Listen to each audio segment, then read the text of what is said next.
महाराज सावन सिंह जी के साथ 1948। हुजूर बाबा सावन सिंह जी महाराज की बीमारी तथा ज्योति ज्योत समाने का वृतांत। 2 जनवरी 1948। डॉक्टर श्मिथ अभी तक केवल निरीक्षण ही कर रहे हैं ताकि बीमारी की अच्छी तरह जांच हो जाए। कल 1 जनवरी को शाम 3-4 बजे के करीब हुजूर डॉक्टर श्मिथ के साथ कार से अमृतसर पहुंचे। बाकी लोग ट्रक में गए। शाम हो गई थी। दूसरे दिन डॉक्टर संतोख सिंह और डॉक्टर खन्ना साहिब तशरीफ लाए और डॉक्टर श्मिथ से परिचय किया। शाम के 3:30 बजे वहां से चलकर कार में डेरा वापस आ गए। कहा जाता है कि हुजूर को अब धीरे धीरे आराम आ रहा है। 5 जनवरी 1948। हुजूर महाराज जी का प्रोग्राम यह रहता है कि जिस दिन धूप हो अपने चौबारे से नीचे आकर मोटर कार में बैठकर अपनी खानदानी कोठी डॉक्टर जॉनसन वाली में जाकर शीशे वाले कमरे में पलंग पर बैठ जाते हैं या लेट जाते हैं। जब दोपहर को धूप आती है तो बाहर बरामदे में पलंग पर लेट जाते हैं और शाम को जब धूप ढल जाती है तो मोटर कार में बैठकर चौबारे में वापस चले जाते हैं। शाम के 3 बजे मैं बाग में माथा टेकने के लिए और किसी काम के लिए पेश हुआ। वहां पंडित लालचंद लायलपुरी और उनका साहिबजादा, तीनों बीबियां और सरदार बहादुर सब आ गए। पंडित जी ने शिकायत की कि हुजूर आजकल कोई काम नहीं मिल रहा, यूं ही घूम रहे हैं। हुजूर ने जवाब दिया, प्रयास करते रहो, जो इंदा या बिंदा, अर्थात जो खोजेगा वह पाएगा। 8 जनवरी 1948। सुबह के 11:30 बजे हैं। डाक के वास्ते हुजूर की खिदमत में बाग में उपस्थित हुआ तो मुझसे पहले एक चटाई पर एक 40 वर्षीय सिख बैठा हुजूर से अर्ज कर रहा था कि मैंने अभी तक नाम नहीं लिया, मगर सिमरन 9 वर्ष से करता हूं, जिससे मेरे हाथ पांव सो जाते हैं और मुझे अंदर आपके स्वरूप के दर्शन होते हैं। मगर अंदर आपका चेहरा लाल रंग का है। कभी पांव में खड़ाऊं, कभी गुरगाबी यानी जूती होती है। प्रत्येक दिन दर्शन हो जाते हैं। एक बार आपने फरमाया, मार के उडारी उड़ चलो मेरी सैयो। जिस मकान में आप दर्शन देते हैं वह यही मकान है जो आज मैंने देखा है। आपका पता पूछकर यहां आया हूं, नाम दीजिए। हुजूर ने जवाब दिया कि मैं बीमार हूं। जब मैं वैसा हो जाऊंगा जैसा तुमने अंदर देखा है तो नाम दूंगा। अभी किसी को नाम देने का विचार नहीं। तुम जो कुछ अब करते हो करते रहो। ध्यान दोनों आंखों के बीच एकाग्र करो और पहले तारे, फिर सूर्य, फिर चांद, फिर गुरु स्वरूप दिखाई देंगे। यह सिख रेलवे सफर मीना फौज में लांस नायक है। जिला होशियारपुर का रहने वाला है। आज फिर शाम के 4 बजे मैं दोबारा गया तो डॉक्टर श्मिथ सिखों जैसी दोहरी पगड़ी बांधे तशरीफ लाए। हुजूर को माथा टेका। हुजूर ने सिर पर प्यार दिया। फिर डॉक्टर ने हुजूर की बाएं हाथ की नब्ज देखी और बताया कि अब सफरा निकलना यानी जिगर के रोग के कारण पित्त निकलना शुरू होने लगा है। स्थिति पहले से अच्छी है और आंतों की भी हालत बेहतर होती जा रही है। यह केवल नब्ज देखकर बताया। फिर चेहरे, आंखों और हाथों की चमड़ी का रंग ध्यान से देखा। अब पीलापन कम होता जा रहा है।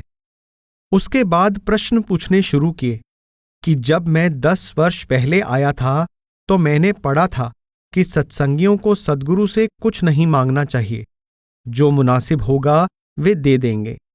हुजूर ने फरमाया कि सत्संगी को हमेशा रूहानी तरक्की और रूह का सिमटकर अंदर जाना मांगना चाहिए, और सबसे अच्छा तो यह है कि जब सुबह 2.5 घंटे भजन सिमरन करके उठने लगे तो माथा टेक दे। अगर दुनिया का सुख, धन, दाम मांगे तो भी हर्ज नहीं। हम प्रार्थना में रोज ये मांगते हैं। स्वार्थ और परमार्थ 2 रकाबें हैं। बहादुर आदमी दोनों पर सवार होकर चलता है। परमार्थ क्या है रूह का दुनिया के विचार और कल्पनाएं छोड़कर शब्द में लगना। स्वार्थ क्या है? दुनियावी कारोबार तथा व्यवहार। सवाल किया कि कितना समय हर एक को देना चाहिए।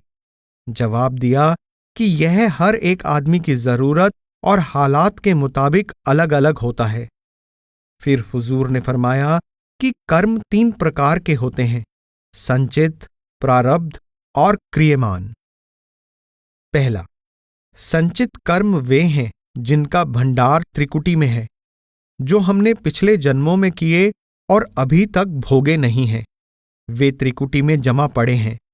अभ्यास करके उनको जलाना पड़ता है, इसलिए त्रिकुटी से पार जाने में देर लग जाती है। दूसरा, प्रारब्ध कर्म, जो हमको इस जन्म में भोगने हैं। ये अटल हैं और जरूर भोगने पड़ते हैं। इनका भंडार सहस्रदल कमल या तीसरे तिल में है। इनका इलाज यह है कि भजन सिमरन करके अपनी इच्छा शक्ति यानी विल पावर को मजबूत कर लिया जाए, ताकि दुख सुख महसूस ही ना हो। तीसरा, क्रियमान कर्म, जो हम रोज करते हैं। इनका भंडार दिल में है। कोई कर्म विशेष जो भोगा जा रहा है, प्रारब्ध कर्म है या क्रियमान कर्म का फल है, यह जान पाना त्रिकुटी में पहुंचकर ही संभव हो सकता है। बाहरी तौर पर इतना कह देना काफी है कि जो दुख सुख अपने आप या बिना कोशिश के आ जाए, वह प्रारब्ध या तकदीर का असर होता है, और जो कोशिश करके आए उसको क्रियमान का फल कह सकते हैं। डॉक्टर साहिब ने स्विट्जरलैंड के किसी महात्मा की एक फोटो पेश की कि यह महात्मा सारी जायदाद छोड़कर त्यागी हो गए और हमेशा परमेश्वर से यही प्रार्थना किया करते थे कि हे परमात्मा, मैं तुम्हारे हुक्म में रहूं, और उनका सब जीव जंतुओं से प्यार था। इस वास्ते उनकी फोटो में उनके इर्द गिर्द सैकड़ों पक्षी बैठे दिखाई देते हैं। हुजूर ने फरमाया, ठीक है, महात्मा सबको प्यार करते हैं। महात्मा जब रात को भजन करते हैं तो उनके पास कभी सांप आकर बैठ जाते हैं और कुछ नहीं कहते। इसी तरह कभी रात को शेर पर सवार हो जाते हैं। ऊंची या उत्तम गति के अभ्यासी जो चाहे कर सकते हैं। शेख सईदी शिराजी ने अपनी किताब बोस्तान में लिखा है, यके दीदम अज अरसए रोदबार कि पेश आमदम पर पलंगे सवार, चुना हौल ज हाल बरमन नशिस्त की तरसी दनम पाए रफ्तन बबस्त, तबसुम कुना दस्त बर लब गिरफ्त की सादी मदार आंचे दीदी शगुफ्त, तू हम गर्दन अज हुक्मे दावर पपच की गर्दन न पेचद ज हुक्म तुहेच। अर्थात मैंने एक व्यक्ति को रोदबार के मैदान में देखा जो मेरे सामने चीते पर सवार होकर आया। इससे मुझे इतना डर लगा कि मेरे पांव रुक गए। उसने मुस्कुराते हुए हाथ होंठों पर रखा और कहा कि हे सईदी, जो कुछ तूने देखा इस पर आश्चर्य ना कर। तू भी परमात्मा के हुक्म से मुंह ना मोड़, तब तेरे हुक्म से कोई मुंह ना मोड़ेगा। 9 जनवरी 1948।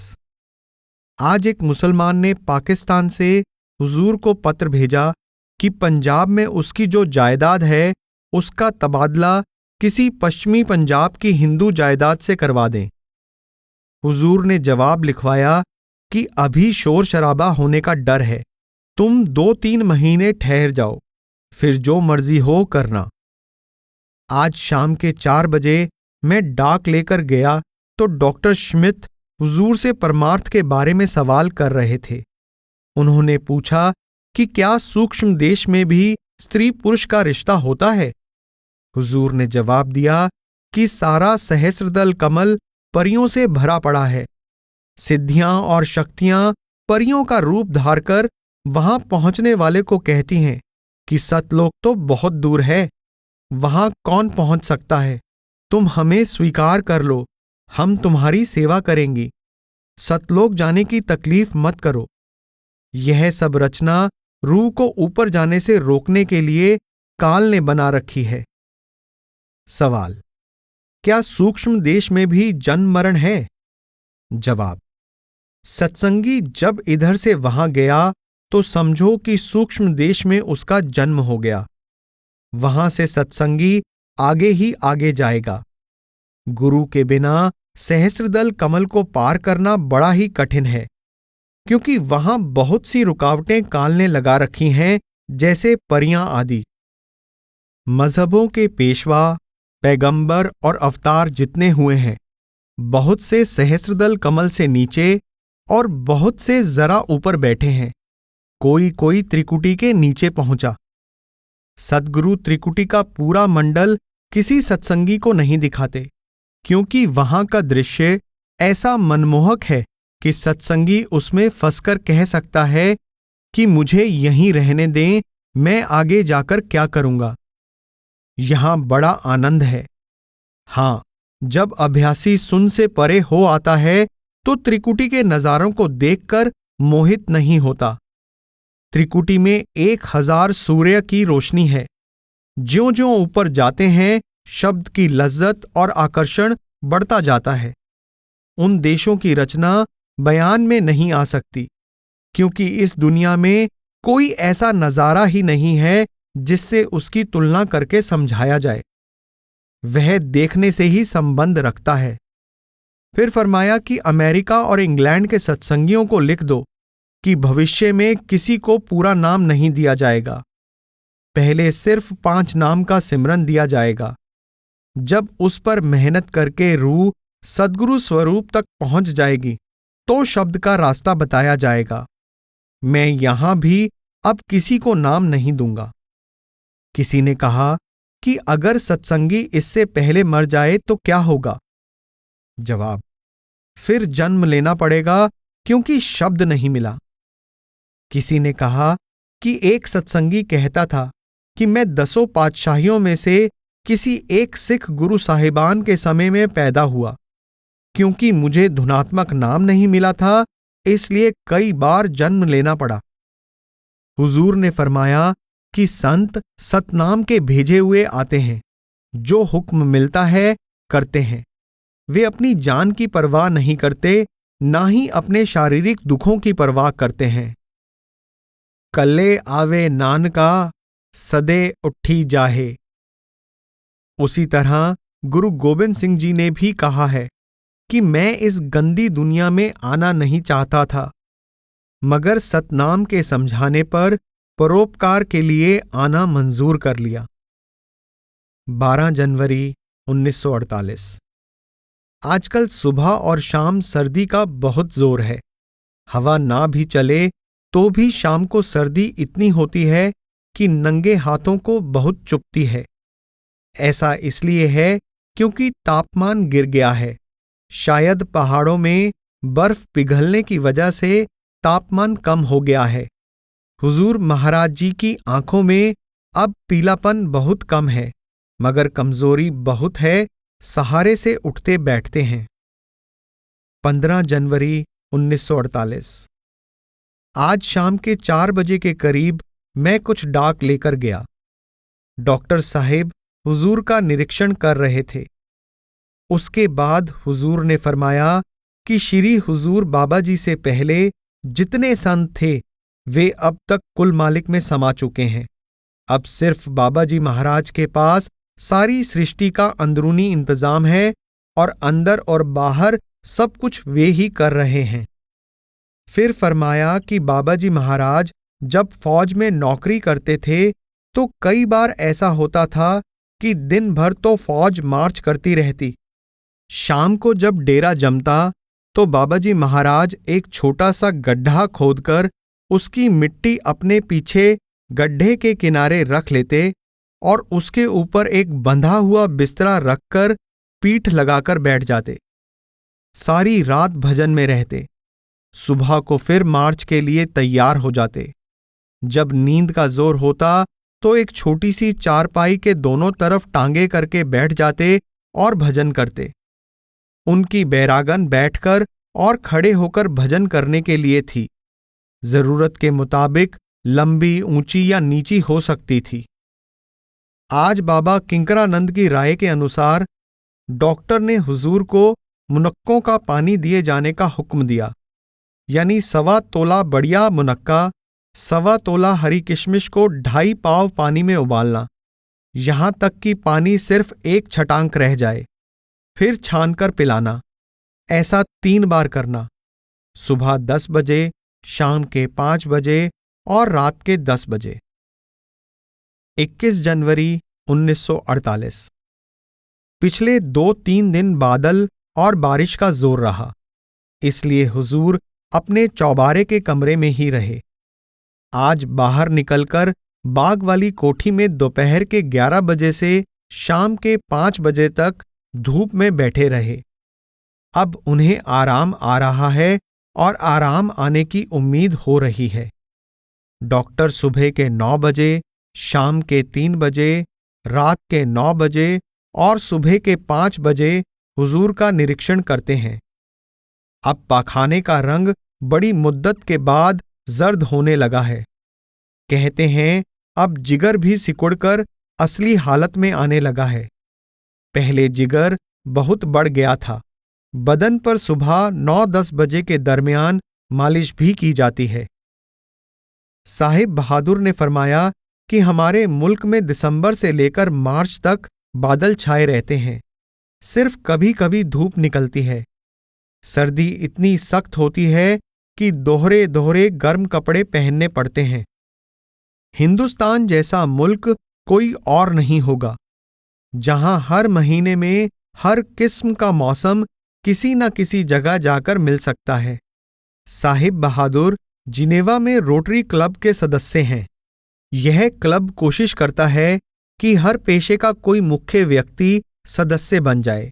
बड़ा डॉक्टर, बड़ा सर्जन, बड़ा होम्योपैथिक डॉक्टर, फिलॉसफर, इंजीनियर, व्यापारी इत्यादि। हफ्ते में 1 बार क्लब में खाना होता है और वहां हर एक अपने अपने काम के अनुसार दूसरों को जानकारी देता है। सुर्ख और सफेद शराब और स्वादिष्ट भोजन जिसमें मांस देते हैं, और जो मांस नहीं खाते उनकी संख्या नहीं के बराबर होती है। अगर कोई हो तो उसके लिए भी बढ़िया इंतजाम कर देते हैं। लोगों का गुजारा घड़ी साजी या मशीन साजी पर है। बड़ी बड़ी मशीनें वहां बनती हैं। सब प्रदेश पहाड़ी हैं। यहां के मैदान देखकर साहिब बहुत खुश होते हैं और हर एक नज़ारे का, आदमी और औरत का खूब फोटो ले रहे हैं। हुजूर महाराज जी के और दूसरों के बहुत से फोटो लिए हैं। आजकल के हरे पीले खेत, दरिया ब्यास की रेत और पानी, उसके पार वृक्षों की पंक्तियां, आसमान और बादलों के फोटो खींच रहे हैं। लड़ाई में इन लोगों को गेहूं, घी, शक्कर आदि की बहुत तकलीफ रही, मगर साहिब ने बताया कि कई बीमार बजाय फीस देने के मुझे शक्कर और आटे का परमिट दे दिया करते थे, जिससे मुझे बहुत आराम रहा।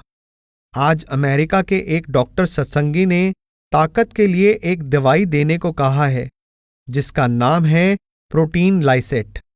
इसके 1-2 चम्मच दूध में घोलकर खाना खाने के बाद पिए जाते हैं। कहा जाता है कि इस दवाई का एक प्याला 2.5 डबल रोटियों की या 10 अंडों की शक्ति रखता है।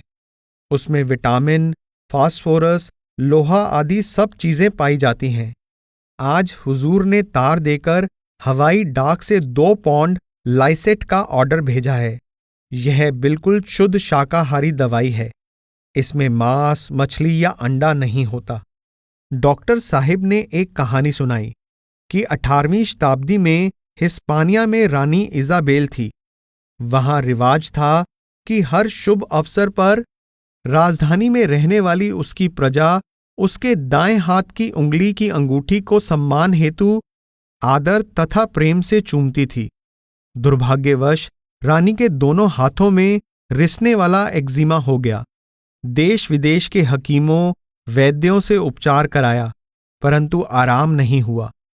बड़ा दिन निकट आ गया। हाथों से बड़ी दुर्गंध आती थी। डॉक्टर ने दोनों हाथों में दस्ताने डाल दिए और केवल अंगूठी को नंगा रखा।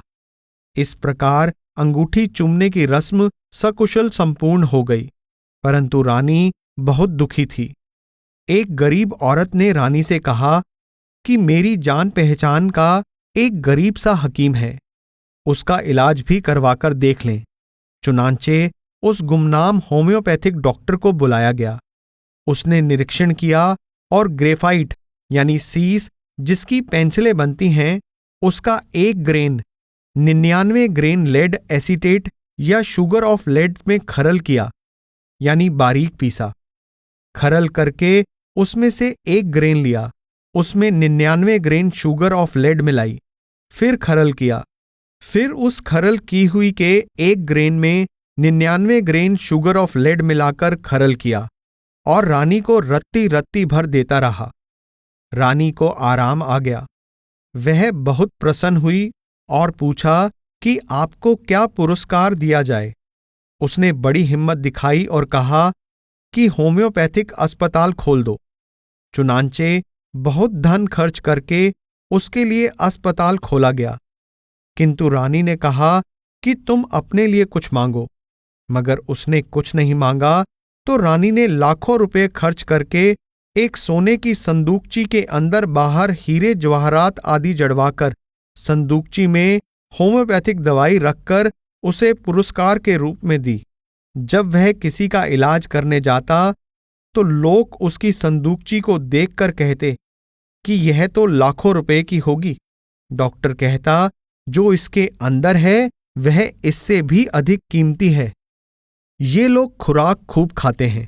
सुबह गर्म पानी से नहा धोकर डबल रोटी, टोस्ट, फल और चाय, दोपहर को 12 बजे घी में तली हुई आटे की 4 पूरियां और घी में तली हुई सब्जियां जैसे आलू, शलगम, गाजर, मटर, बैंगन और चावलों की मांड में गाजर और शलगम का काढ़ा हुआ नमकीन पानी। शाम को चाय, डबल रोटी और पकोड़े आदि। रात को सब्जी के साथ 4 चपातियां, गाजर हलवा आदि। हमारी तरह दूध पीने या रोटी खाने पर जोर नहीं देते।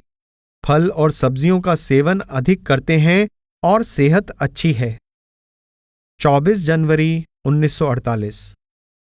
आज शाम के 4 बजे के करीब हुजूर महाराज जी ने डॉक्टर श्मिट साहिब को फरमाया कि सत्संगी को चाहिए कि जैसे एक प्रेमी अपनी प्रेमिका के चेहरे को प्यार से देखता है, वैसे ही अभ्यास करते समय सद्गुरु का ध्यान करे, सिमरन करता रहे और सद्गुरु के स्वरूप को देखता रहे।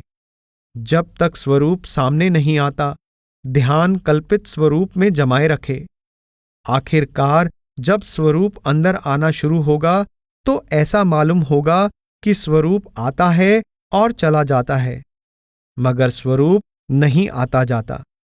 सत्संगी का मन कभी ऊपर जाता है, कभी नीचे आ जाता है। जैसे रेलगाड़ी दौड़ रही हो तो वृक्ष दौड़ते हुए मालूम होते हैं, मगर असल में वृक्ष नहीं दौड़ते, रेलगाड़ी दौड़ती है। धीरे धीरे जैसे जैसे ध्यान पकेगा, स्वरूप ठहरने लगेगा और फिर बातें करने लगेगा। तब सद्गुरु उसका परमार्थ का खजाना खोल देंगे और शब्द खोल देंगे। वहां से शब्द सूरत को खींचना और ऊपर की ओर ले जाना शुरू करेगा। उससे पहले शब्द तो आएगा और उसमें रस भी आएगा, मगर वह सूरत को खींच नहीं सकेगा। इसलिए शुरू में सिमरन और ध्यान पर जोर देना चाहिए। जब सहस्रदल कमल पहुंचेगा तो वहां 1000 बत्ती की रोशनी है। कमल की पंखुड़ियों में से यह रोशनी निकल रही है। बहुत से योगी और दूसरे लोग इस रोशनी में लीन होकर बैठे हैं। वहां बेशुमार नूरी स्त्रियां, जिनका नमूना इस दुनिया में नहीं है, हाथ बांधे खड़ी हैं। वे कहती हैं कि हमको कबूल करो, हम तुम्हारी सेवा करेंगी। सतलोक तो बहुत दूर है, वहां क्या करोगे? अगर कोई उनके धोखे में आ गया तो फिर इस दुनिया में आकर जन्म लेना पड़ेगा। मगर सद्गुरु सत्संगी को उन औरतों की तरफ देखने नहीं देते। इससे परे त्रिकुटी का देश है। त्रिकुटी की तरफ सद्गुरु सत्संगी को ऐसे खींचते हैं जैसे अजगर अपने शिकार पर हमला नहीं करता, बल्कि उसको आंखों से अपनी तरफ खींच लेता है। त्रिकुटी में भी माया है और वहां बड़ी मुद्दत तक रहना पड़ता है। सारे स्थूल जगत का इंतजाम वहां से ही हो रहा है। सब कर्मों का भंडार त्रिकुटी में है।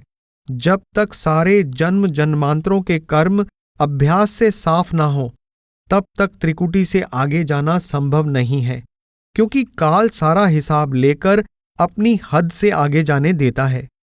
अभ्यासी को चाहिए कि वहां जाकर सद्गुरु के हुक्म पर चलता रहे। वहां दो ही काम होते हैं, सद्गुरु का ध्यान और शब्द को सुनना। जब से रूह इस दुनिया में आई है, उसको करोड़ों युग बीत गए हैं और रूह ने बेशुमार जन्म लिए हैं। हर एक जन्म में कर्म किए, उन सब कर्मों का भंडार त्रिकुटी में है। जब तक उसको अभ्यास से जलाया ना जाए, रूह आगे नहीं जाती। त्रिकुटी में इस दुनिया के मुकाबले में 1000 गुना रोशनी है और 10वें द्वार में रूहें इस कदर खुश हैं कि वे खुशी में आकर छलांगे मारती हैं, नाचती कूदती हैं और मस्त होकर गीत गाती हैं। उनके साथ जो दूसरी रूहें वहां आती हैं, उनसे मिलकर वे बहुत खुश होती हैं। वहां से आगे मानसरोवर है, जिसमें स्नान करके कर्मों की मैल धुल जाती है। फिर पार ब्रह्म का धनी उसे भंवर गुफा में पहुंचा देता है और भंवर गुफा का धनी वहां से सतलोक में पहुंचा देता है। 1 फरवरी 1948। आज इतवार को डॉक्टर खन्ना, डॉक्टर भंडारी और 2-3 डॉक्टर आए कि महाराज जी के खून और पेशाब आदि का निरीक्षण किया जाए। उनकी राय यह है कि हुजूर महाराज जी के जिगर में फाइब्रोसिस है। हुजूर का वजन पिछले सप्ताह से 2 पौंड कम हो गया है, क्योंकि चर्बी पिघली जा रही है। जिगर घी आदि किसी किस्म की चीज हजम नहीं कर पाता। पेशाब भी लाल और जर्द सा मालूम हुआ और काफी गाढ़ा था। पाखाना सफेद रंग का था। डॉक्टर लोग तो मायूस होते जा रहे हैं। डॉक्टर श्मिट भी बड़ा जोर लगा रहे हैं, परंतु घबराए हुए हैं। कलकत्ता से डॉक्टर मजूमदार को आने के लिए पत्र लिखा है, जो बंगाल के मशहूर और मान्यवर होम्योपैथिक डॉक्टर हैं। कहते हैं कि जब बाहर जाना होता है तो 100 रुपया रोजाना फीस लेते हैं। उनसे चंद दवाइयां भी मंगवाई हैं। यह तो हाल है डॉक्टरों का। 2 फरवरी 1948। आज सोमवार को राय बहादुर लाला गुणवंत राय ने 1 पौंड प्रोटीन लाइसेट बंबई से भेज दी है।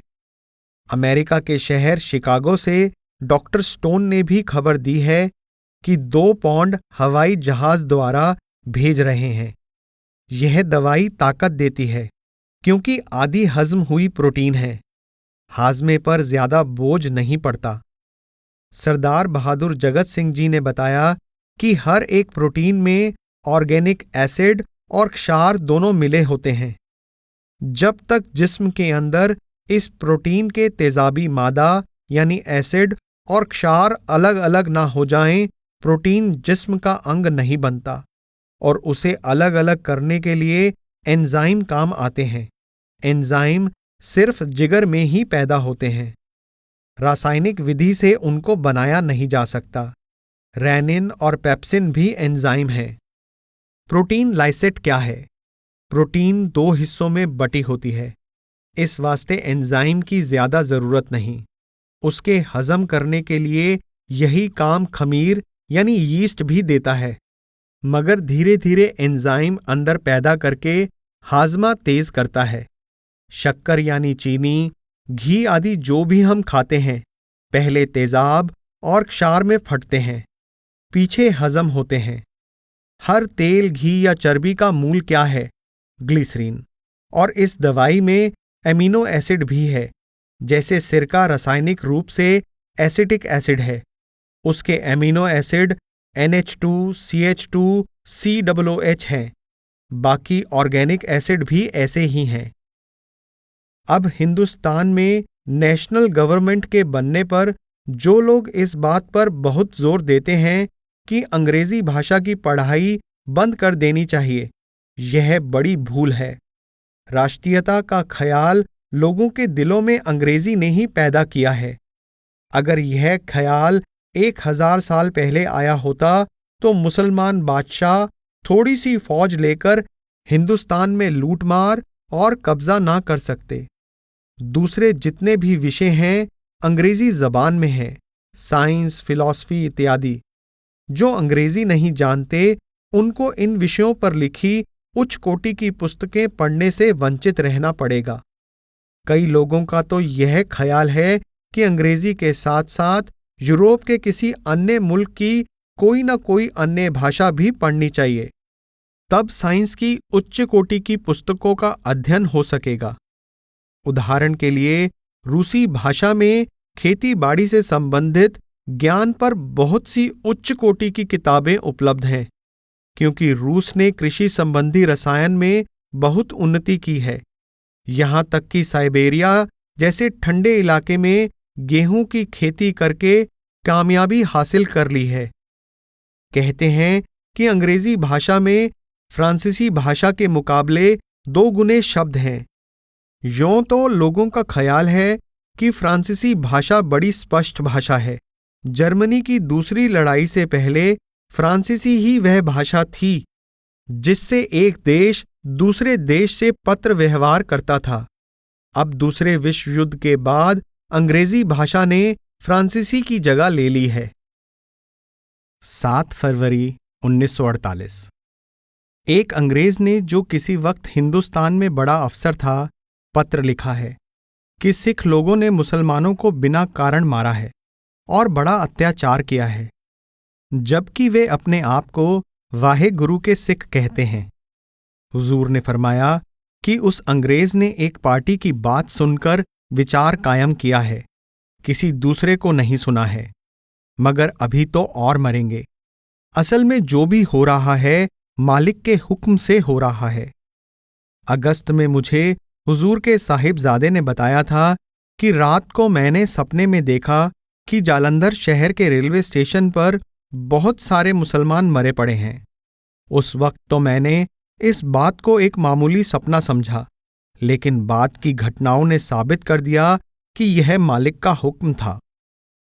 महात्माओं को इसका ज्ञान पहले से ही हो जाता है। दुनियादारों को उस वक्त मालूम होता है जब वे घटनाएं सामने आती हैं। इसी तरह जब मैं यह कहानी सुनता था कि भगवान कृष्ण ने अर्जुन को समझाया कि युद्ध करना तुम्हारा धर्म है, तुम कौरवों को मारो, किंतु श्री कृष्ण जी के समझाने पर भी जब वह ना समझा तो आखिरकार श्री कृष्ण जी ने अपना मुंह खोलकर अर्जुन को दिखाया कि ये तो सब मेरे खाए हुए हैं, कोई उनके दांतों में और कोई उनकी दाढ़ों के नीचे पिसा हुआ था। तब मेरे लिए यह केवल एक कहानी ही थी। असल में श्री कृष्ण जी ने अपना विराट रूप, जो बहुत भयानक है, अर्जुन को दिखाया था, जो कौरवों को दाढ़ों में चबा रहा था। मानो मालिक का हुक्म हो चुका था कि कौरव मारे जाएंगे। अर्जुन तो केवल एक निमित्त मात्र था। मौलाना रूम ने भी इस विषय पर अपनी मसनवी के दफ्तर पंचम में लिखा है। पहले तो यह लिखा है कि कोई फकीर दिन को दिया लेकर दुकानों पर देखता फिरता था। किसी ने कहा कि भाई, दिन को दिया जलाकर दुकानों पर क्या ढूंढ रहे हो? यह क्या मजाक बनाया हुआ है? उस महात्मा ने जवाब दिया, मैं तो इंसान ढूंढ रहा हूं। तो दूसरे ने कहा कि अरे, ये सब बाजार, दुकानें आदमियों से भरी पड़ी हैं, ये तुझे दिखाई नहीं देते? उस फकीर ने जवाब दिया कि इंसान तो इनमें एक भी नहीं है।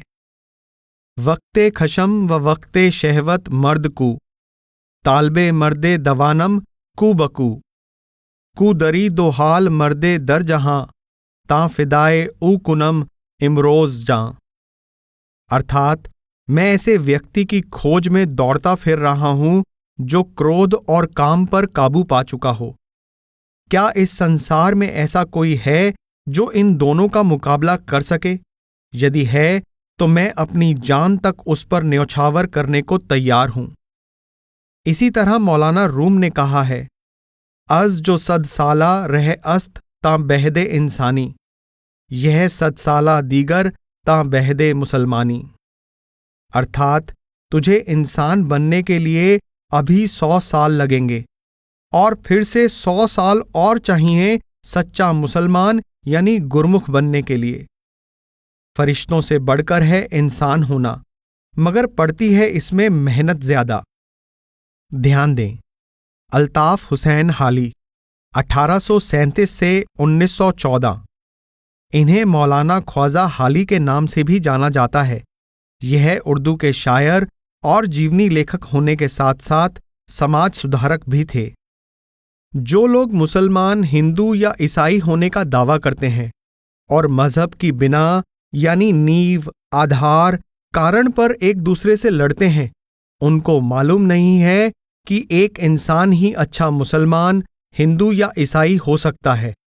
जब तक कोई इंसान नहीं बनता, वह सही मायने में हिंदू, मुसलमान आदि होने का दावा कैसे कर सकता है। उसी प्रसंग में आगे आता है कि दूसरे व्यक्ति ने कहा कि बेशक तू एक दुर्लभ वस्तु की तलाश कर रहा है, मगर तुझे मालूम नहीं कि परमात्मा की दया और मेहर के बिना इंसान बनना असंभव है। यह अपने बस की बात नहीं है। जिस पर उस दयालु परमात्मा की बख्शिश हो, वही इंसान कहलाने का अधिकारी हो सकता है। आगे एक और कहानी इस बारे में आती है कि एक मुसलमान ने एक काफिर को कहा कि तू मुसलमान हो जा। काफिर ने जवाब दिया कि अगर खुदा चाहता है तो मैं मोमिन हो जाऊंगा। अगर वह अपनी मेहर ज्यादा करेगा तो मुझे इस्लाम पर भरोसा आ जाएगा। मुसलमान ने जवाब दिया कि खुदा तो चाहता है कि तू मुसलमान हो जाए, मगर तेरा मन शैतान बनकर तुझे कुफ्र की ओर लिए जा रहा है। इस पर काफिर ने कहा, अगर शैतान खुदा से ज्यादा जबरदस्त है तो मैं उसका बंदा बनूंगा जो ज्यादा जबरदस्त है। इस पर मौलाना रूम क्या खूब फरमाते हैं कि खुदा ही मकां और ला मकां का हाकिम है।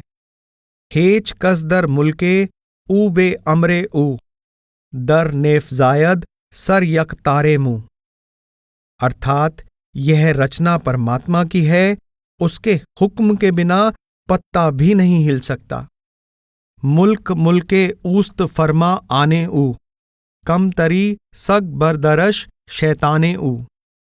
अर्थात यह सब तो उसकी जायदाद है, सब जगह उसका हुक्म चल रहा है, और जिसको हम शैतान कहते हैं वह उसके दरवाजे का मामूली सा कुत्ता है। मान लो किसी अमीर ने कुत्ता पाल रखा है जो उसके दरवाजे पर सिर रखे बैठा रहता है। अमीर के लड़के उस कुत्ते की दुम को खींचते हैं और उसे परेशान करते हैं, मगर कुत्ता चू नहीं करता। यह मिसाल है अल्लाह के औलिया की और संतों की जो परमात्मा के प्यारे बेटे हैं। हाँ, जब कोई अजनबी बाहर से आता है तो कुत्ता हमला करके उसको फाड़ डालता है। यह अमीर और उसके बच्चों की मर्जी है जो कुत्ते को ललकार कर कह सकते हैं कि इसको अंदर आने दो। इसलिए पूर्ण सद्गुरु की जरूरत है जो कुत्ते को ललकारे। 14 फरवरी 1948। कल सुबह के 8 बजे डॉक्टर स्मिथ मेरे पास आए, परेशान और होश हवास गुम कि हुजूर महाराजी की हालत बहुत नाजुक है। रसौली की जड़ें फैलकर जिगर में जा रही हैं। मैं एक दवाई चाहता हूं, कोशिश करूंगा। हम सब घबरा गए। हुजूर को परसों दोपहर से पेट में अफारा और सख्त दर्द हो रहा है। परसों सारी रात दर्द से बेचैन रहे। कल दोपहर 1 बजे दर्द बंद हुआ। सुबह 5 बजे से लेकर दोपहर तक सेक करते रहे। शाम को फिर से दर्द महसूस हुआ। कल रात को भी सेंक दिया। शुक्र है कि रात को 9 बजे दर्द से राहत मिली और हुजूर आराम से लेट गए। मैं रात के 11 बजे गया तो आराम से लेटे हुए थे। आज सुबह भी आराम है। कमजोरी के कारण चारपाई पर ज्यादा देर तक बैठ नहीं सकते। फिर भी जिस्म को दर्द की तकलीफ नहीं, यह भी गनीमत है। 17 फरवरी 1948। आज 12 बजे मैं माथा टेकने गया। हुजूर को रात के 2 बजे पेट में दर्द शुरू हुआ और डॉक्टर को बुलाया गया। गर्म सेक देने से हुजूर को आराम हुआ और नींद आ गई। सुबह 8 बजे फिर से दर्द शुरू हुआ और 12 बजे तक सेक देते रहे, जिससे आराम हो गया। हुजूर का खिंचाव अंदर की ओर है, बाहर ख्याल बहुत कम आता है। इस कदर दर्द में भी मुंह से हाय नहीं निकली। हाँ, यह कहते हैं कि जो कुछ सद्गुरु कर रहा है मेरे भले के लिए कर रहा है। जैसे कुम्हार बाहर से बर्तन को थपकाता है और अंदर से हाथ रखता है। मगर कई बार यह भी कहते हैं कि अब दुनिया से दिल उदासीन है। डॉक्टर श्मिट कहते हैं कि रसौली की जड़ें जिगर और पेट में आ गई हैं। बिल्कुल मायूस तो नहीं हुए, मगर हम लोग मायूस हुए जाते हैं। देखिए भाग्य में क्या लिखा है। हुजूर सारा दिन चारपाई पर लेटे रहते हैं, उठकर बैठना भी नहीं चाहते। रूह को हमेशा अंदर ही रखते हैं, तवज्जो को बाहर लाना पसंद नहीं करते। सबके दिलों में उदासी छा रही है। 23 फरवरी 1948। कल शाम के 6-7 बजे से हुजूर के पेट में दर्द शुरू हुआ और 2-3 बार 15-15 मिनट के आराम के बाद तकरीबन सारी रात होता रहा। डॉक्टर श्मिट को भी अपना बिस्तरा अपने कमरे से हुजूर के पास ही लगाना पड़ा। सारी रात सेंक देते रहे।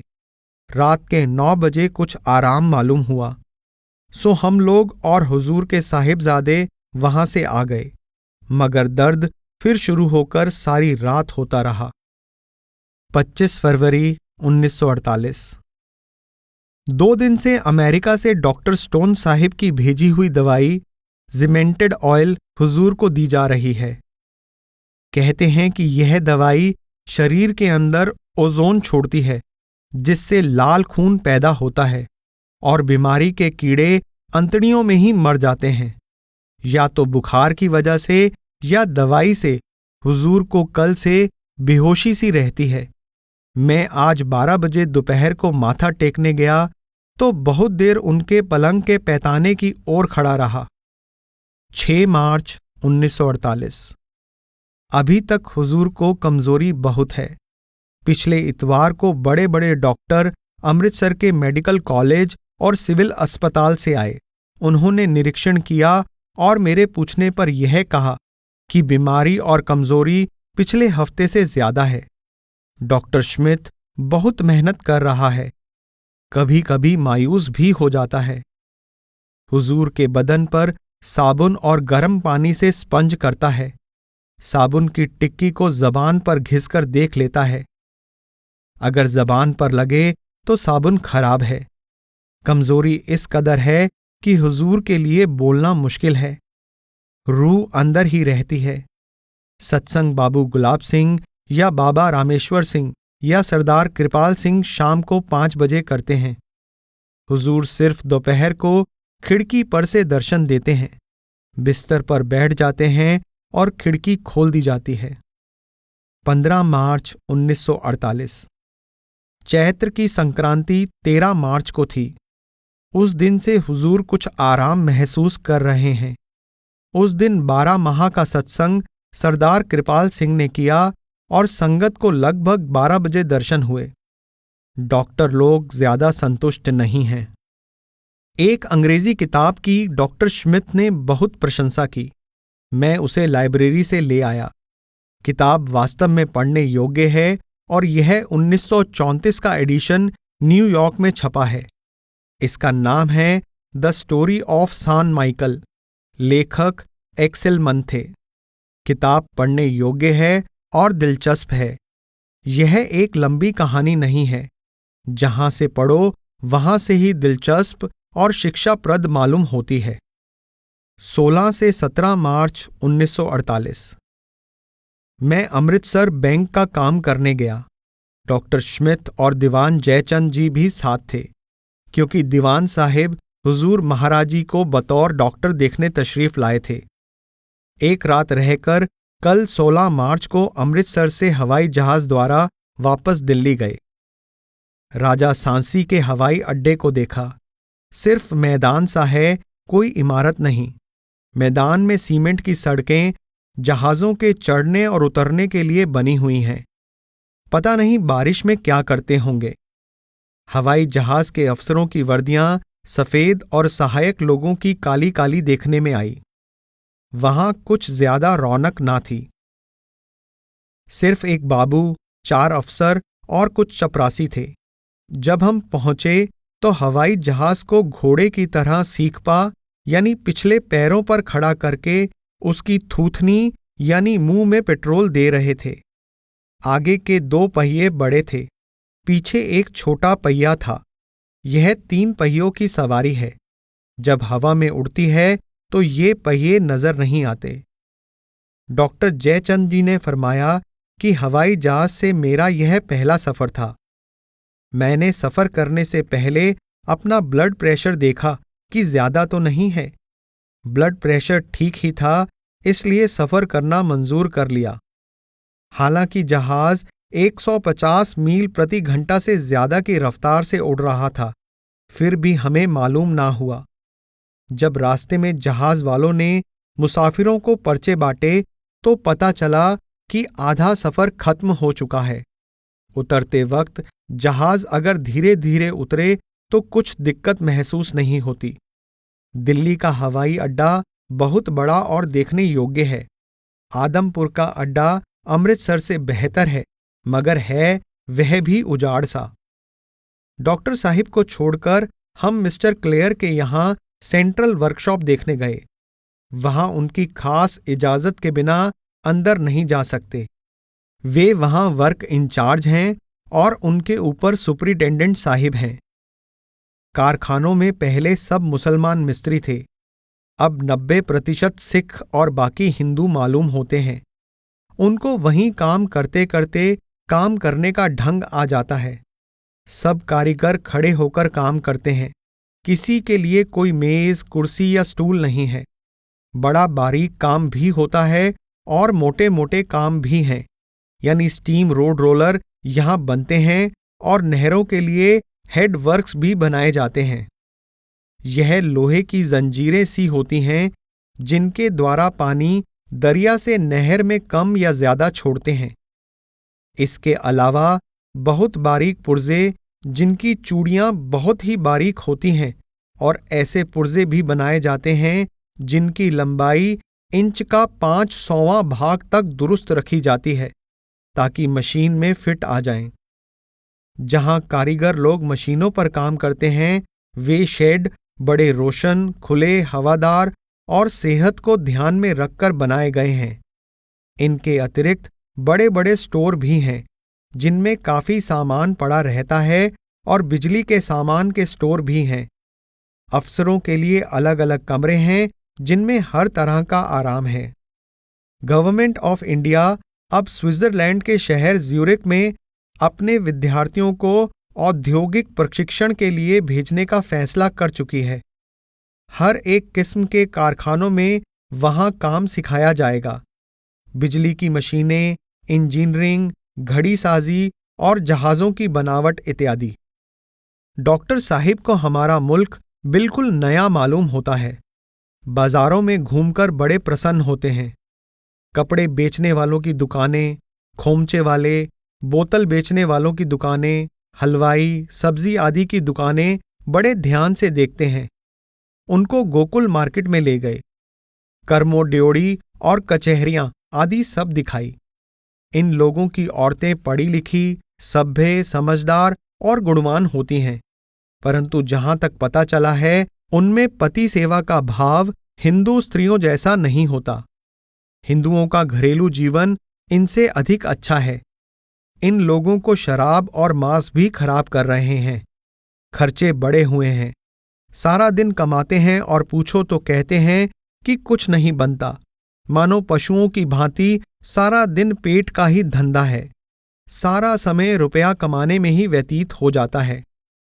साहिब बहादुर अपने देश में सुबह के 8-9 बजे से 1 बजे तक और 2 बजे से 7 बजे तक बीमारों को देखते हैं। इसके बाद पत्र लिखवाते हैं और सेक्रेटरियों की लिखी हुई चिट्ठियां टाइप होकर आती हैं तो उनको दुरुस्त करते हैं। रात के 10-11 बजे सोकर सुबह को फिर समय पर तैयार होना पड़ता है। रात में तो परमात्मा की भक्ति के लिए वक्त मिल नहीं सकता। सुबह मुश्किल से 1-8 घंटा मिलता होगा। शुक्र है हिंदुस्तान में लोगों को जीवन यापन के लिए इतनी मेहनत नहीं करनी पड़ती। हमारे लोगों के पास प्राय फालतू समय बहुत होता है जो वे बेकार खो देते हैं। वक्त की कोई कद्र नहीं। ना अपने भाइयों की सेवा में समय व्यतीत करते हैं, ना अपनी भलाई के लिए। बेकार में वक्त खो रहे हैं। आम कस्बों और शहरों में यही स्थिति है। हाँ, लोग परहेजगार और सादे अवश्य हैं। हमारे लोगों को क्या खाना है? दाल और रोटी। ये लोग दाल रोटी अधिक नहीं खाते। फल, मेवा, सब्जी, टमाटर, केला, मटर, पनीर, दही, चाय, जैम, मक्खन, इसलिए खूब मजबूत होते हैं और जैसे कमाते हैं वैसा खर्च भी खुले दिल से करते हैं। हमारे साहिब बहादुर को फोटो लेने का बहुत शौक है। पेड़ों के, उनकी टहनियों के, फूलों के, ब्यास के इर्द गिर्द के खेतों के, मनुष्यों के, हर छोटी से छोटी चीज के फोटो लेते रहते हैं। 1-2 कीमती कैमरे साथ हैं। पगड़ी पहनकर खूब खुश होते हैं, किंतु बांधनी नहीं आती। हम लोगों से बंधवाते हैं। 2 बार मेरे साथ डॉक्टर स्मिथ अमृतसर तशरीफ ले गए। वहां छोटी छोटी बात पर ध्यान देते रहे। इंपीरियल बैंक में गए तो मैं तो बैठा रहा, मगर डॉक्टर साहेब वहां के खजांचियों को रुपए गिनते देखते रहे। बाजारों से कपड़ा लेने गए तो मैं उनको बजाज की दुकान पर छोड़कर कॉपियां कागज खरीदने चला था कि मेरे साथ हो लिए। कहने लगे कि मैं भी देखूंगा। 20 मार्च 1948। आज शनिवार को सुबह हुजूर की ओर से मुझे ऑफिस में हुक्म पहुंचा कि वसीयत तैयार करने के लिए महाराज जी ने याद किया है। मैं जल्दी जल्दी वहां गया तो सरदार बहादुर जगत सिंह को साथ वाले कमरे में मुंह सिर लपेटे देखा जैसे कोई भजन में बैठा हो, और सरदार बचिंत सिंह और सरदार चरण सिंह उसी कमरे में खड़े थे। मैं अगले कमरे में चला गया जहां हुजूर का पलंग था, तो वहां डॉक्टर स्मिथ को मौजूद पाया। हुजूर ने फरमाया कि हमारी वसीयत लिखकर लाओ। मैंने पूछा कि किसके हक में, तो हुजूर ने जवाब दिया, जगत सिंह के नाम। इस पर मैं ऑफिस में वापस आ गया और आकर हुजूर के पहले 2 वसीयतनामे, जो डेरा के दूसरे दस्तावेजों के साथ सेफ में मौजूद थे, उनका अध्ययन किया तो पता चला कि ज्यादा लंबी चौड़ी तहरीर की जरूरत नहीं रही, क्योंकि हुजूर इन दोनों वसीयतनामों में अपनी खानदानी या निजी और परमार्थी जायदादों के बारे में बड़े विस्तार से हिदायतें दे चुके हैं। सिर्फ उनके उत्तराधिकारी का नाम लिखना बाकी रह गया है। चुनांचे एक छोटी सी वसीयत लिखकर मैं हुजूर की खिदमत में हाजिर हुआ। वहां डॉक्टर स्मिथ, साहिबजादा बचिंत सिंह और हुजूर के पोते सरदार चरण सिंह मौजूद थे। मैंने वह वसीयतनामा हुजूर को पेश किया। दोपहर का वक्त था। हुजूर पलंग पर लेटे हुए थे। उनको उठाकर बिठाया गया और उन्होंने ऐनक लगाकर वसीयतनामा 2 बार पढ़ा। फिर मुझे हुक्म दिया कि इसको पढ़कर सबको सुनाओ। मैंने सबकी उपस्थिति में पढ़कर सुनाया और हुजूर को वह दस्तावेज वापस कर दिया। सरदार चरण सिंह के पास हुजूर का पेन था। हुजूर को दस्तखत के लिए पेश किया तो डॉक्टर स्मिथ अपना पेन हुजूर को पेश करके बोले, let me have this privilege, यानी मुझे यह सौभाग्य दीजिए। इस पर महाराज जी ने डॉक्टर साहिब का पेन लेकर उससे वसीयतनामे पर दस्तखत किए। बाद में डॉक्टर साहिब से हम लोगों ने कहा कि आप इस पर बतौर डॉक्टर तस्दीक यानी पुष्टि करें कि हुजूर के होश और हवास ठीक हैं। चुनाचे उन्होंने तस्दीक यानी पुष्टि कर दी। फिर सरदार बचिंत सिंह और सरदार चरण सिंह ने बतौर गवाह उस पर दस्तखत किए और हुजूर ने अच्छे से पढ़ने के बाद वह वसीयत मुझे दे दी। हुजूर की सेहत दिन ब दिन गिरती जा रही है। रूह जिस्म में आना नहीं चाहती। हर वक्त लेटे रहते हैं। जब दर्शन के लिए पलंग पर उठाकर बिठाते हैं तो कई आदमियों की मदद की जरूरत पड़ती है।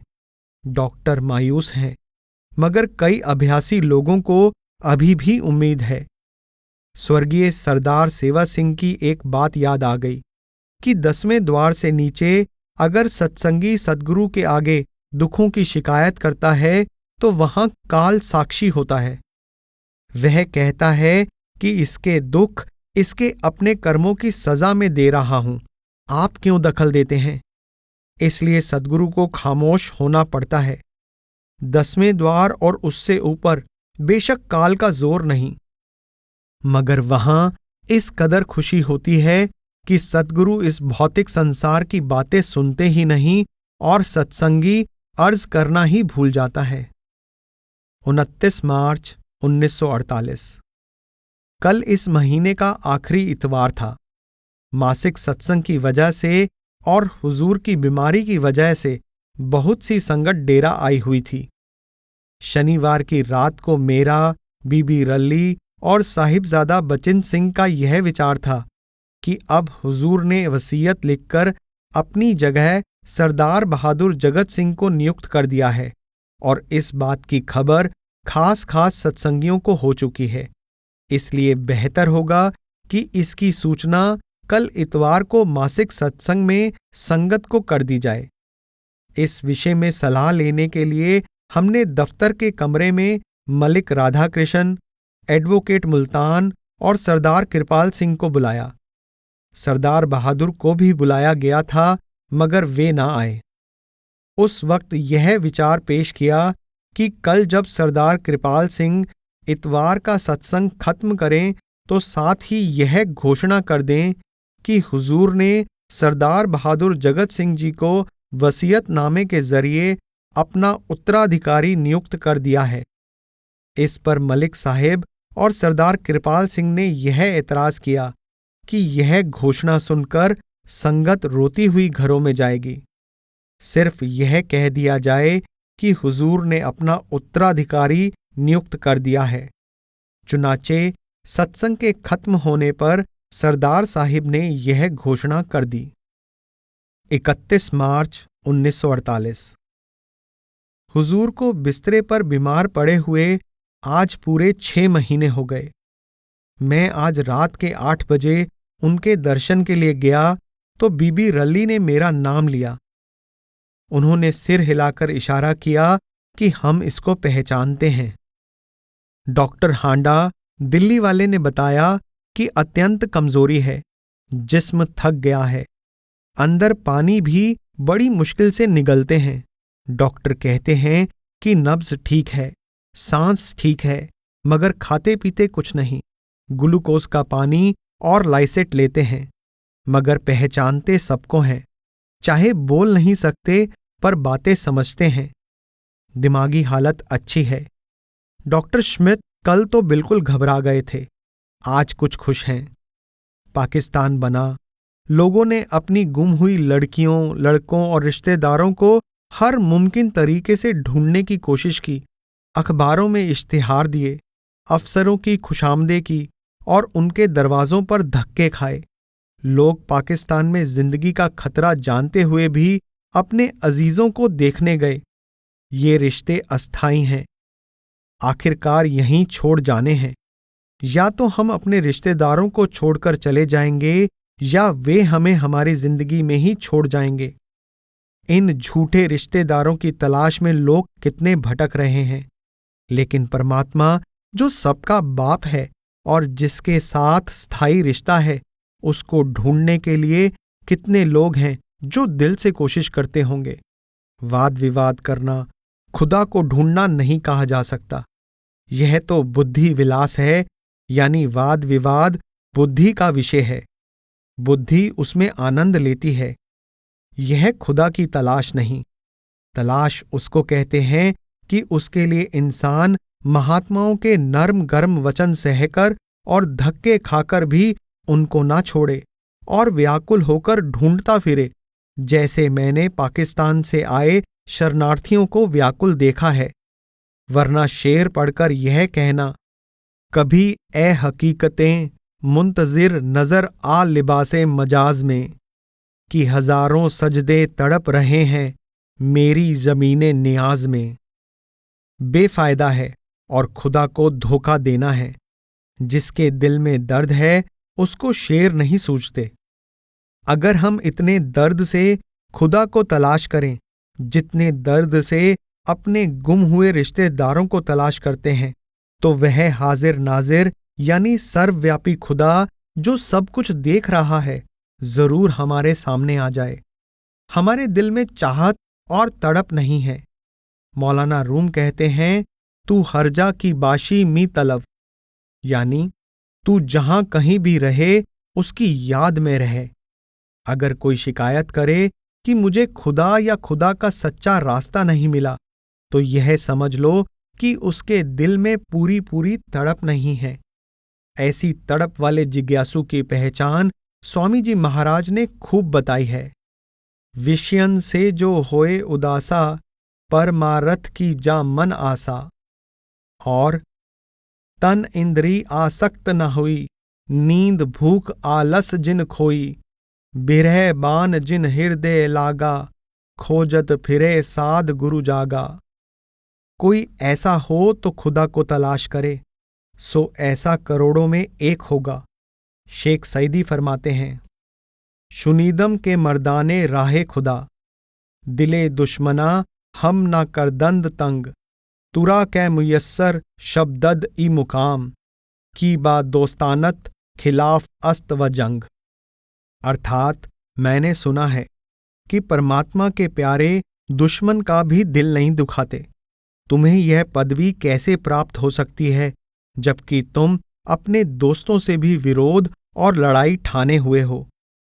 इसी तरह हुजूर एक किस्सा सुनाया करते थे कि कोई शख्स घोड़े पर सवार झंग स्याल के बाहर जा निकला, फौजी वर्दी और कमर में तलवार। वहां 2-3 जवान लड़कियां गुजर रही थी। बोला कि क्या किसी को आजकल हीर मिल सकती है? एक लड़की समझदार थी, बोली हां। सवार बोला, लाओ फिर कहाँ है? लड़की ने कहा, रांझा बनो तो हीर मिल जाएगी। सवार ने अकड़कर जवाब दिया कि क्या मैं रांझे से कम हूं? लड़की बोली, घोड़े से उतर जाओ, तलवार फेंक दो और वर्दी उतार दो, तहमत और कुर्ता पहन लो, हाथ में रांझे की तरह मोटा सा सोटा ले लो, फिर हीर मिल जाएगी।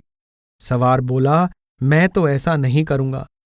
लड़की ने कहा, तो बस हीर को हासिल करना क्या आसान समझ रखा है? सिरे मां नदारी सिरे ख्वेश गिर, अर्थात अगर तुम हमारा भेद नहीं जानते तो अपनी राह लो। 1 से 3 अप्रैल 1948। रात के 10 बजने वाले हैं। मैं अपने तंग हुजरे यानी साधारण कमरे में बैठा जमाने के इंकलाब को महसूस कर रहा हूं। आखिर वही हुआ जिस रोजे सिहा का महीनों से फिक्र लग रहा था। 31 मार्च को डॉक्टर स्मिथ ने कह दिया कि अब हुजूर महाराज जी 1-2 दिन के मेहमान हैं। कई अन्य लोग जिनको डॉक्टर साहिब भावुक कहा करते थे, जिद करते थे कि हुजूर को जरूर आराम हो जाना है। उन लोगों ने नहीं सोचा कि संत भी कुदरत के कानून के अधीन होते हैं और अगर उनको अपने शरीर को तंदुरुस्त करना होता है तो प्रकृति के नियमों के अनुसार ही सेहत हासिल करते हैं। जब पानी बरसना होता है तो बादल हो जाते हैं। किसी ने इस दुनिया में बिना बादलों के बरसात नहीं देखी। यद्यपि कबीर साहिब ने उस दुनिया में बिना बादलों के बूंदें पड़ती देखी। या यह कहो कि हुजूर का जिस्म इस कदर कमजोर हो चुका था कि रूह ने उसमें बैठकर काम करना पसंद ना किया। 1 अप्रैल की रात को डॉक्टर साहिब ने उनके निजी सेवकों को बुलाया क्योंकि उनका ख्याल था कि रात मुश्किल से ही कटेगी, और बीबियां उनके कमरे में शब्द पड़ती रही, मगर उनकी रूह ने जिस्म से लापरवाही अख्तियार कर रखी थी।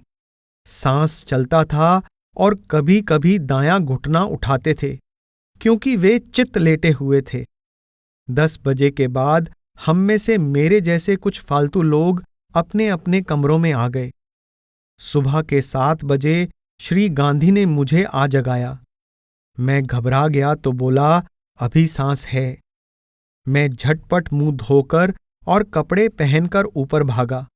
देखा कि हुजूर बाईं करवट लेटे हैं और जिस्म से बेखबर हैं।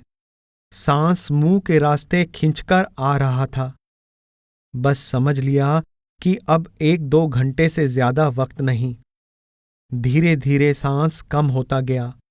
8:30 बजे से चंद मिनट बाद एक आखिरी सांस खींचकर मुंह के रास्ते आया और बस।